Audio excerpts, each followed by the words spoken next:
가이사랴에 살고 있는 백부장 고넬료가 어느 날 환상을 보았습니다. 더 정확하게 말씀드리면 환상 속에 나타난 천사를 통해서 하나님의 말씀을 듣게 되었습니다. 하나님께서는 단순한 공기의 진동이거나 자기 과시가 아닌 인간에 대한 사랑과 긍휼을 수반하는 고넬료의 기도와 구제가 하나님께 상달되어 기념비로 세워지게 되었음을 고넬료에게 친히 말씀해 주셨습니다. 그리고 하나님의 말씀은 본문 5절에서 6절에 이르러 이렇게 계속되었습니다. 내가 지금 사람들을 요빠에 보내어 베드로라 하는 시몬을 청하라. 그는 무두장이 시몬의 집에 유숙하니 그 집은 해변에 있다 하더라. 고넬료의 기도와 구제가 하나님께 상달될 정도로 그가 경건한 사람이긴 했지만 하지만 이방인이었던 고넬료는 그때까지 예수 그리스도의 복음을 접하지는 못한 상태였습니다. 그래서 하나님께서는 당신의 신비한 섭리 속에서 고넬료로 하여금 가이사랴에서 50km 떨어져 있는 요빠에 체류 중이던 베드로를 청해 오도록 역사하신 것이었습니다. 당시 베드로는 요빠의 무두장이 시몬의 집에 체류하고 있었습니다. 우리는 요빠의 무두장이 시몬에 대해서 이미 잘 알고 있습니다. 그의 집은 해변에 위치하고 있었습니다. 그것은 가죽 제조 기술자인 그의 직업상 폐수를 처리하기에는 해변가가 용이하다는 현실적인 이유를 뛰어넘어 당시 유대인들이 무두장이를 인간으로 취급조차 해주지 않았기 때문에 어쩔 수 없이 그는 외딴 해변가에서 홀로 살아야만 했던 것입니다. 그런데 바로 그 요빠의 무두장이 이름과 그 무두장이의 집에 유숙하고 있는 베드로의 원래 이름이 두 사람 모두 똑같이 시몬이었습니다. 그래서 본문은 요빠의 무두장이 시몬과 갈릴리 어부 출신인 시몬을 구별하기 위해서 후자를 베드로라 하는 시몬이라고 표현했습니다. 베드로의 본래 이름이 시몬임에도 불구하고 그가 베드로로 불리는 까닭은 바로 그 이름이 주님께서 그에게 지어주신 새로운 이름이었기 때문입니다. 시몬이 처음으로 주님을 찾아 나아갔을 때 주님께서 시몬에게 하신 말씀을 요한복음 1장 42절이 이렇게 밝혀주고 있습니다. 예수께서 보시고 이르시되 내가 요한의 아들 시몬이니 장차 게바라 하리라 하시니라. 게바는 번역하면 베드로라. 주님께서 당신 앞으로 나온 시몬을 보셨습니다. 헬라어 동사 엠블레포는 그냥 본다는 의미가 아니라 주목하여 본다는 의미입니다. 단순한 성격에 불같은 성미인지라 매사에 급한 성격, 불같은 성격을 참지 못해서 항상 덤벙대기만 하는 시몬을 주님께서는 꿰뚫어 보신 것이었습니다. 그리고 그 시몬에게 주님께서 게바라는 새로운 이름을 지어주셨습니다. 게바는 당시 유대인들이 사용하던 아람어로 반석이라는 의미입니다. 그 반석이라는 의미의 게바를 헬라어로 번역하니 페트로스가 되었고 우리말 성경이 그 페트로스를 베드로라고 음력했기 때문에 우리 한국 사람들은 시몬을 베드로라고 부르는 것입니다. 주님께서 시몬에게 반석을 의미하는 베드로라는 이름을 새로이 지어주심으로 반석과 같은 믿음의 사람이 되지 아니하면 누구든 그의 인생은 그 어떤 의미나 가치도 있을 수 없음을 분명히 일깨워 주신 것이었습니다. 그래서 그 이후부터 성경은 시몬을 베드로 혹은 시몬 베드로라고 호칭하고 있습니다. 연약하기 짝이 없는 인간이 대체 어떻게 반석과 같은 사람이 될 수 있으며 또 반석과 같은 삶을 살 수 있겠습니까? 시편 62편 1절에서 2절의 증언입니다. 나의 영혼이 잠잠히 하나님만 바라미어 나의 구원이 그에게서 나오는도다. 오직 그만이 나의 반석이시요 나의 구원이시요 나의 요새시니 내가 크게 흔들리지 아니하리로다. 시시각각 모든 것이 변해가는 이 가변적인 세상 속에서 영원히 흔들리지 아니하고 변하지 않는 불변의 반석은 오직 삼위일체 하나님 한 분뿐이십니다. 그러므로 연약한 인간은 자기 자신을 반석이신 하나님께 접붙임으로 그 또한 반석 같은 사람이 될 수 있고 반석 같은 삶을 살 수 있습니다. 이것은 반석 위에 잘 붙여진 종이와 흡사합니다. 종이 한 장은 쉽게 찢어집니다. 하지만 반석 위에 잘 붙은 종이는 더 이상 찢어지지 않습니다. 반석의 강함이 그 반석 위에 잘 붙어 있는 종이의 강함이 되었기 때문입니다. 그렇다면 우리가 우리 자신을 반석이신 여호와께 접붙인다는 것은 또 구체적으로 무엇을 의미하겠습니까? 이 질문에 대한 해답은 시몬 베드로란 이름 속에 들어 있습니다. 베드로라고 하는 이름의 의미가 반석임은 이미 말씀드렸습니다. 그리고 그 베드로의 본래 이름인 시몬의 뜻은 들음이라는 의미입니다. 이것은 단순히 귀로 듣는 것을 뛰어넘어서 귀에 들린 것에 순종하는 들음을 의미합니다. 우리말에서도 저 아이는 선생님의 말을 잘 듣는다고 표현하면 그것은 그 아이의 청력이 좋다는 말이 아니지 않습니까? 그 아이가 선생님의 말씀에 순종을 잘 한다는 의미입니다. 이처럼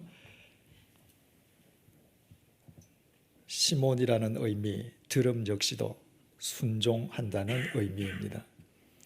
이와 같이 들음을 의미하는 시몬, 그리고 반석을 의미하는 베드로, 이 두 단어가 합쳐진 시몬 베드로라는 이름의 의미를 그러므로 우리는 정확하게 알 수 있습니다.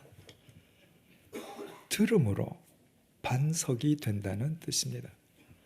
오늘 본문의 표현에서처럼 베드로라 하는 시몬 역시 반석에 이르는 들음이라는 의미입니다. 종이짝처럼 연약한 인간이라 할지라도 오직 들음으로써 반석 같은 사람이 될 수 있고 반석 같은 삶을 살 수 있는 것입니다. 여기에서 들음이란 하나님의 말씀을 듣는 것이면 두말할 나위도 없습니다. 주님께서 마태복음 7장 24절에서 27절을 통해 이렇게 말씀하셨습니다. 그러므로 누구든지 나의 이 말을 듣고 행하는 자는 그 집을 반석 위에 지은 지혜로운 사람 같으리니 비가 내리고 창수가 나고 바람이 불어 그 집에 부딪히되 무너지지 아니하나니 이는 주초를 반석 위에 놓은 까닭이요 나의 이 말을 듣고 행하지 아니하는 자는 그 집을 모래 위에 지은 어리석은 사람 같으리니 비가 내리고 창수가 나고 바람이 불어 그 집에 부딪힘에 무너져 그 무너짐이 심하니라. 영원한 반석이신 하나님, 하나님의 그 말씀에 순종함으로써 연약한 인간은 반석이신 하나님의 그 강함을 힘입어 반석 같은 사람으로 살아갈 수 있는 것입니다. 한 인간이 하나님의 말씀에 순종해서 반석 같은 인생을 사는 것은 그 한 개인의 유익으로 끝나지 않습니다. 그것은 수없이 많은 사람의 유익으로 이어지게 됩니다. 시몬 베드로가 그 좋은 증거입니다. 시몬은 본래 잘 아시다시피 이스라엘 변방 가나안 갈릴리의 무식하고 비천한 어부에 지나지 않았습니다. 당시 예루살렘을 주름잡고 있던 쟁쟁한 엘리트에 비한다면 시몬은 그야말로 존재 가치가 없는, 보잘것없는 무명의 어부에 지나지 않았습니다. 만약 그 시몬이 주님을 만나지 못했던들 그의 한평생은 그저 무명의 어부로 끝나고 말았을 것입니다. 2000년 전 갈릴리 연안 마을마다 가득가득 차 있던 그 수없이 많은 무명의 어부들처럼 말입니다. 그러나 그 보잘것없는 시몬이 자기에게 임하신 주님의 말씀을 듣고 그 말씀에 자신의 삶으로 순종하기 시작했을 때 그는 예수 그리스도 안에서 반석, 위대한 사도 베드로가 되었습니다. 그것은 비천한 어부 시몬 개인에게는 더없이 큰 영광이었습니다. 하지만 그것으로 끝이 아니었습니다. 시몬이 하나님의 말씀에 순종함으로 반석, 베드로 된 것은 수없이 많은 사람에게 영향을 미치기 시작했음을 의미하는 사건이었습니다. 오순절날 베드로의 설교를 듣고 인생이 새롭게 변화된 사람의 숫자가 그날 하루에만 무려 3,000여 명이나 되었습니다. 예루살렘 성전 미문 앞에서 구걸하던 선천성 안전뱅이가 베드로를 만남으로 깨끗하게 치유함을 받게 되었습니다.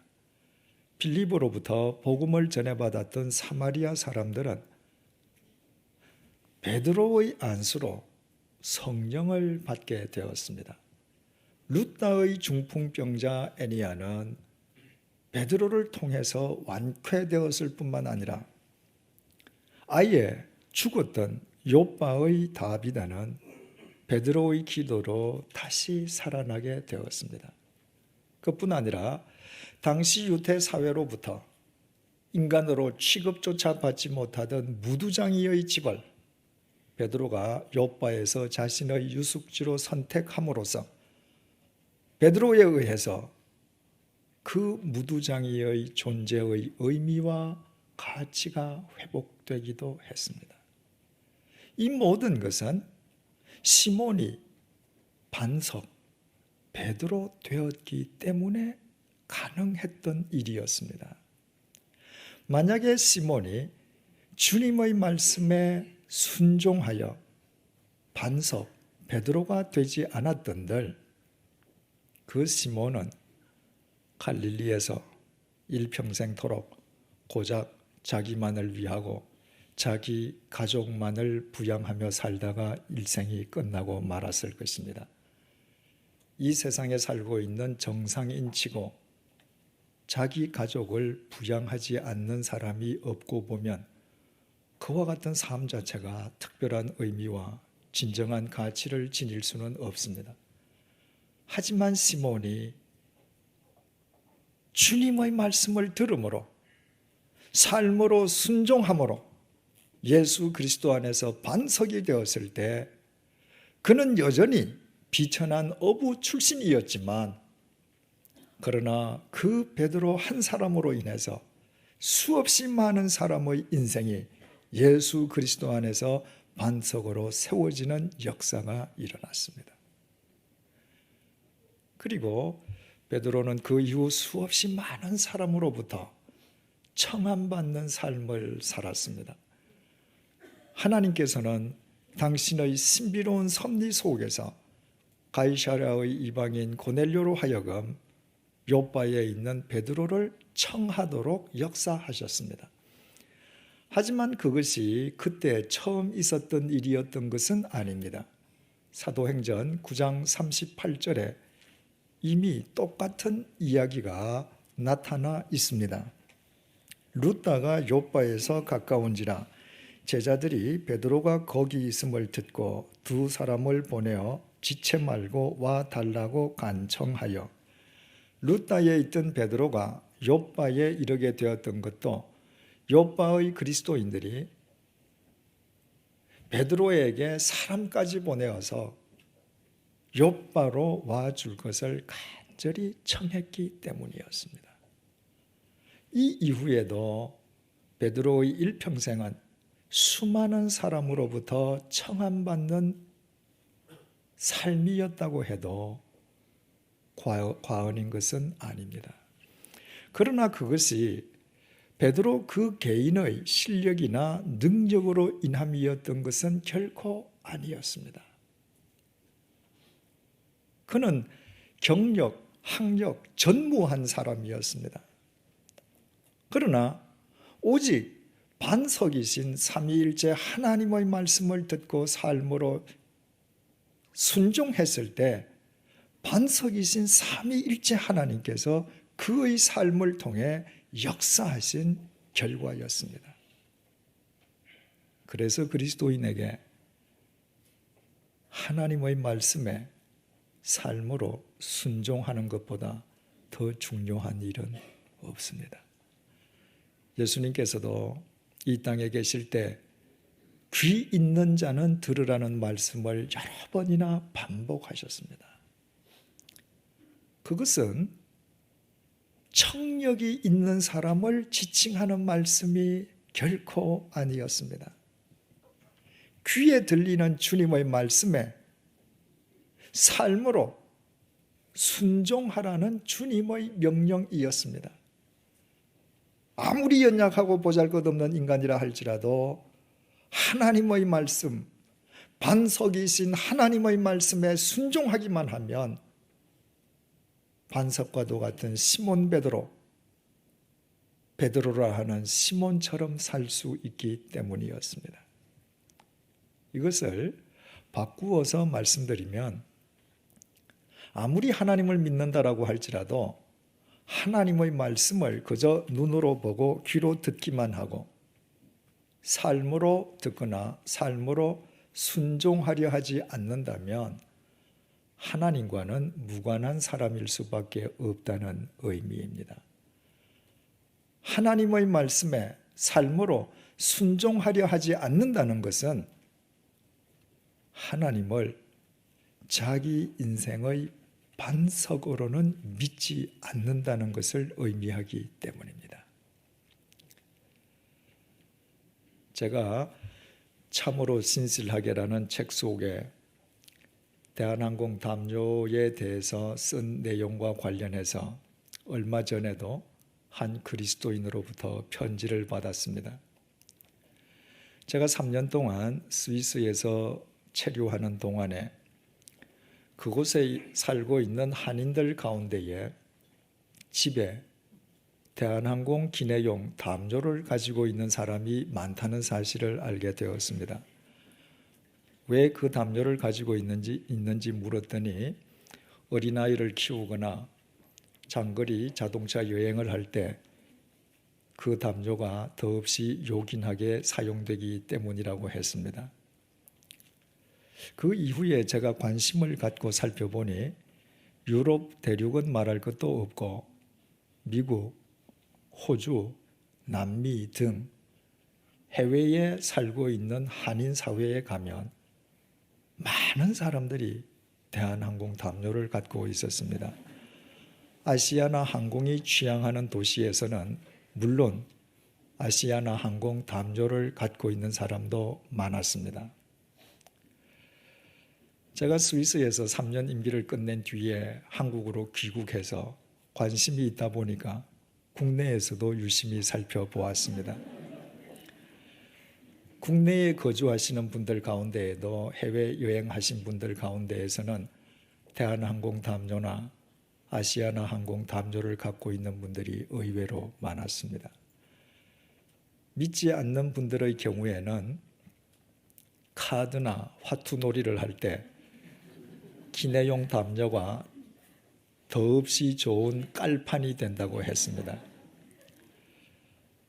한 그리스도인은 자기 집에 대한항공 담요가 3장이 있다고 자랑하기도 했습니다. 믿지 않는 사람은 논외로하고 믿는 그리스도인들 가운데에 비행기 속에서 항공회사 재산인 담요를 가져오는 사람에 대해서 우리 한번 곰곰이 생각을 해보십시다. 그 그리스도인들이 담요를 자기 가방 속에 집어넣을 때 승무원이 보는 앞에서 넣었겠습니까? 주위 승객들 모두 보라는 듯이 공개적으로 담요를 가방 속에 넣었겠습니까? 결코 그렇게 하지 않았을 것입니다. 아무도 보지 않는 틈을 타서 아무도 모르게 슬그머니 넣었을 것입니다. 왜 그랬겠습니까? 그것이 도둑질이라는 사실을 본인이 알고 있기 때문입니다. 중요한 사실은 도둑질인지 알기 때문에 남모르게 가방에 넣는 도둑질을 하고서도 자기 자신이 도둑이라고는 자각하지 못하고 살아간다는 것입니다. 이것은 남의 집에 초대받은 사람이 그 집에 있는 담요를 몰래 훔쳐다가 아무 일도 없었다는 듯이 태연하게 사는 것과 똑같습니다. 그렇다면 이것은 대한항공이나 아시아나 항공의 담요 한 장의 문제일 수가 없습니다. 아무도 보지 않는다고 해서 항공회사 담요를 훔쳐가는 사람이라면 그 그리스도인이 이 세상 속에서 매사에 하나님의 말씀에 순종하며 살 수가 있겠습니까? 남의 것을 훔치고서도 스스로 도둑이라고 자각조차 하지 못하는 사람이 국방의 의무, 납세의 의무를 포함해서 대한민국 국민으로서의 의무와 책임을 다하며 과연 살아갈 수 있겠습니까? 대답은 회의적이다, 아니다라는 것입니다. 그런 그리스도인들이 국민의 4분의 1이 아니라 국민의 99%에 이른다 할지라도 우리 사회가 새로워질 수 있겠습니까? 오히려 그런 이중적인 그리스도인들 때문에 이 세상은 더 어두워지고 더 오염되지 않겠습니까? 약 10년 전에 독일 스투트가르트에서 청년 집회를 인도했을 때 그때도 그곳에서 유학하는 청년들에게 대한항공 담요에 관해서 이야기를 했습니다. 제가 아는 한 유럽에 유학하는 유학생들 중에 많은 젊은이들이 대한항공 담요를 갖고 있는 것을 알기 때문이었습니다. 집회 마지막 날 마지막 시간이었습니다.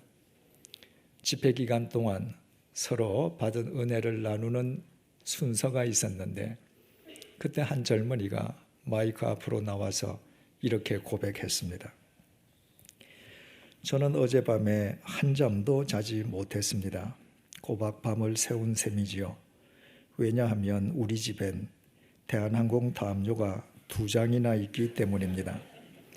다른 청년들 집에 가면 을에 대한항공 담요가 있기에 저도 가져온 것이지요. 문제는 저는 신학도라는 겁니다.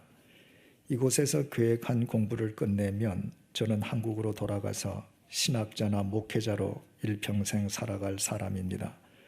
그런데도 단지 남이 한다고 해서 타인의 것을 도둑질하고서도 자신이 도둑이라는 사실조차 깨닫지 못하고 살아왔습니다. 이러고서도 하나님과의 약속에 충실한 양, 스스로 의로운 양 살아온 제 자신이 너무나도 부끄럽고 한심스러워 한잠도 잘 수가 없었습니다.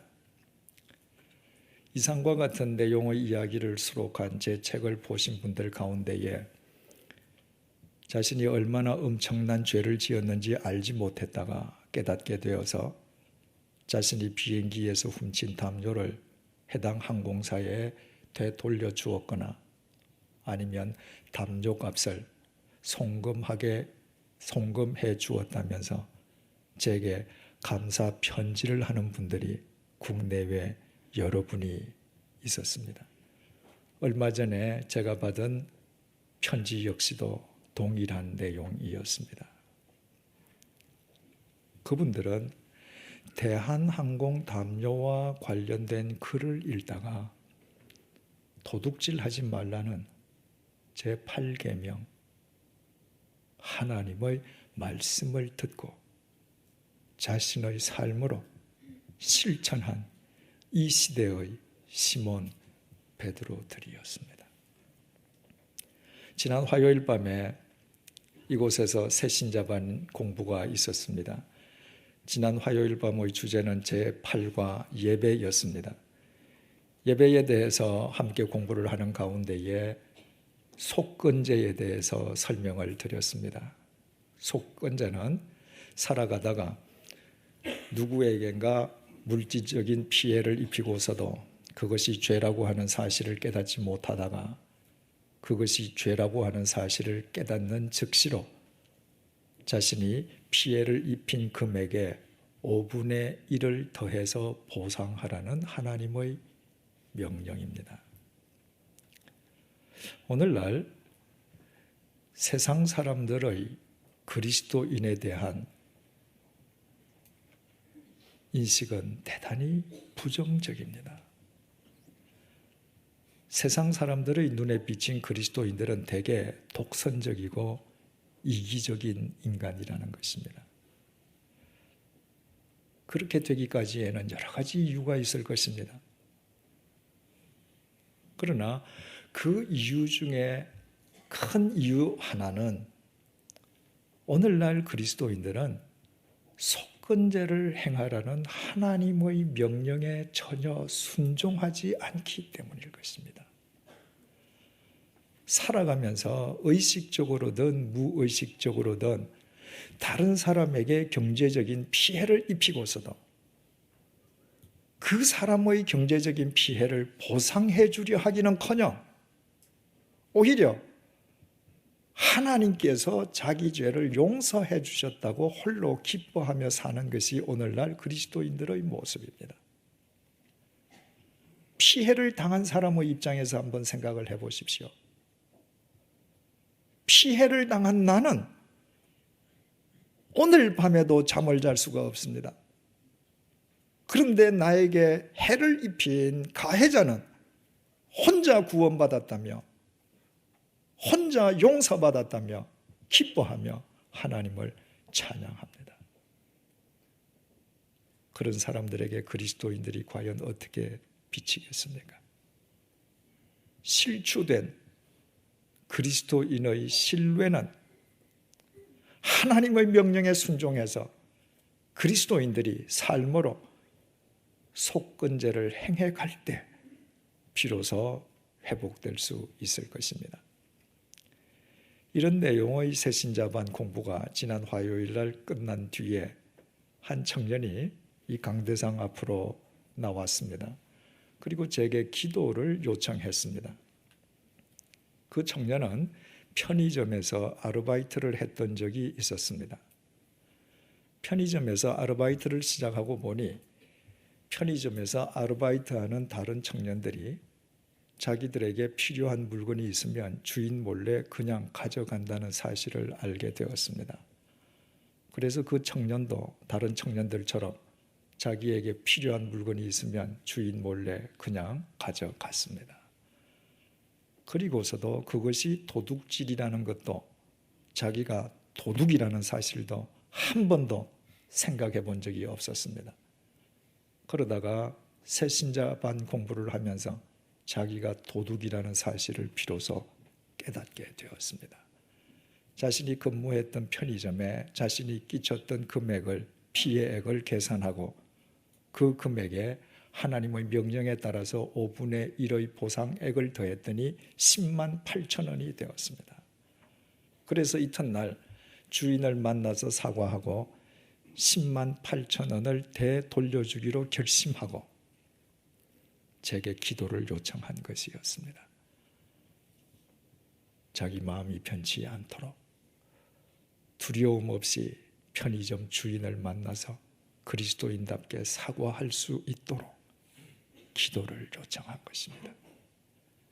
저는 그 사랑스러운 청년을 위해서 간절히 기도했습니다. 그 청년은 새신자반 공부를 하면서 속건제를 명하시는 하나님의 명령에 자기 삶으로 순종한 진정한 시몬 베드로 기독 청년이었습니다. 대한항공과 담요와 관련된 글을 읽다가 도둑질하지 말라는 하나님의 명령을 듣고 삶으로 실천하신 그리스도인들, 새신자반 공부를 하다가 속건제를 명하시는 하나님의 명령을 깨닫고 자기 삶으로 실천한 그 청년, 그분들이 그렇게 실천할 수 있었던 것은 그 명령을 내리신 하나님을 자기 인생의 반석으로 믿는 사람들이었기 때문이 아니겠습니까? 반석이신 하나님의 명령에 순종하는 것만이 종이짝처럼 연약하기 짝이 없는 자기 인생을 반석으로 세울 수 있는 유일한 길임을 확신하기 때문이 아니었겠습니까? 그분들이 그와 같이 반석이신 하나님의 명령에 순종하며 살아가는 한, 그 개개인 한 사람으로 인하여 얼마나 많은 사람에게 하나님의 사랑과 생명과 긍휼과 진리의 빛이 흘러가겠습니까? 인생의 곤고함을 당한 사람이 인생의 바른 길을 배우기 위해 초지일관 반석 같은 삶을 사는 그들을 청하려 하지 않겠습니까? 이 세상에 인생의 바른 길을 입으로 말하는 사람들은 수없이 많지만 자기 삶으로 실천하는 사람들은 지극히 드물기 때문입니다.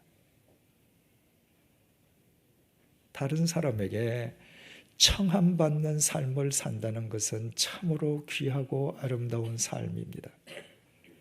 청함받은 연예인이 자신의 탤런트를 보여주고, 청함받은 학자가 자신의 지식을 강의하고, 청함받은 기술자가 남다른 자신의 기술을 발휘한다는 것은 얼마나 고귀한 삶입니까? 만약에 연예인, 학자, 기술자로 살아가면서도 평생 단 한 번도 타인의 청함을 받아본 적이 없는 사람이라면 그 사람은 연예인, 학자 혹은 기술자의 이름으로 존재할 이유가 없는 사람입니다.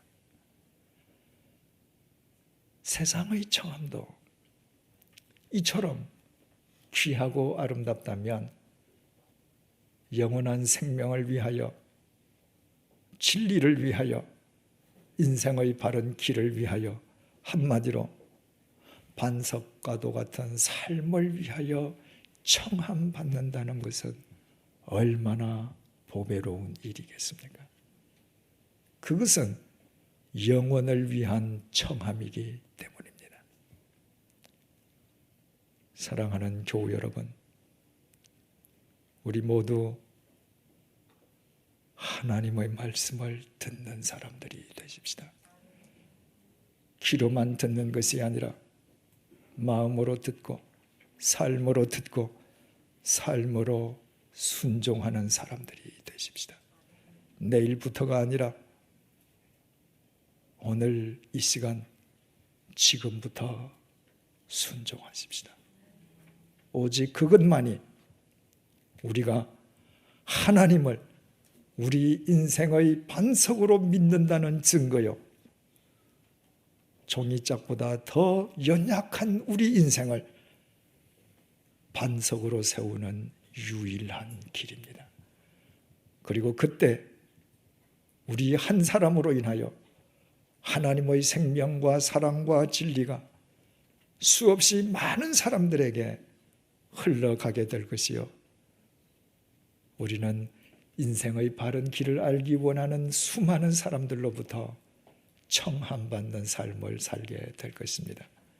반석이신 하나님의 말씀에 순종하며 살아가는 우리 자신들이 주님께서 이 시대를 위하여 친히 사용하시는 시몬 베드로, 베드로라 하는 시몬일 것이기 때문입니다. 너희는 여호와를 영원히 신뢰하라. 주 여호와는 영원한 반석이심이로다. 이사야서 26장 4절 말씀입니다. 기도하시겠습니다. 시시각각 모든 것이 변하는 가변적인 이 세상 속에서 영원히 변치 않는 불변의 반석이신 나의 하나님 아버지, 하나님의 말씀을 쫓아 살지 않는 것은 유한한 나의 생명을 허공에 흩날려 버리는 어리석은 짓이기에 하나님의 말씀에 대한 불순종이 곧 내 자신의 생명에 대한 최대의 경멸임을 일깨워 주셔서 진심으로 감사합니다. 지금 하나님 앞에 머리 숙인 우리 모두 얇디 얇은 종이 조각에 불과한 우리 자신을 영원한 반석이신 하나님의 말씀에 예수 그리스도의 풀로 접붙이게 도와주옵소서. 하나님의 말씀을 눈과 귀로만 보고 듣는 것이 아니라 우리의 삶으로 듣고 삶으로 순종하게 도와주옵소서. 영원한 반석이신 하나님의 말씀 안에서 우리 모두 반석 같은 믿음의 사람이 되어 반석 같은 믿음의 삶을 살도록 인도하여 주옵소서. 이제까지는 우리가 갈릴리의 어부였던 시몬처럼 자기 자신만 아는 이기적인 인간이었다 할지라도 이 이후로는 수많은 사람들에게 생명과 진리와 사랑의 유익을 끼치며 참 생명에 목말라 하는 사람들의 청함에 기꺼이 응하는 우리 시대의 시몬 베드로, 베드로라 하는 시몬으로 살아가게 하여 주옵소서. 오직 하나님의 말씀을 삶으로 듣고 순종할 때에만 그와 같은 삶이 가능함을 우리의 코끝에 호흡이 있는 동안 결코 잊지 않도록 지켜 주옵소서. 예수님의 이름으로 기도드립니다. 아멘.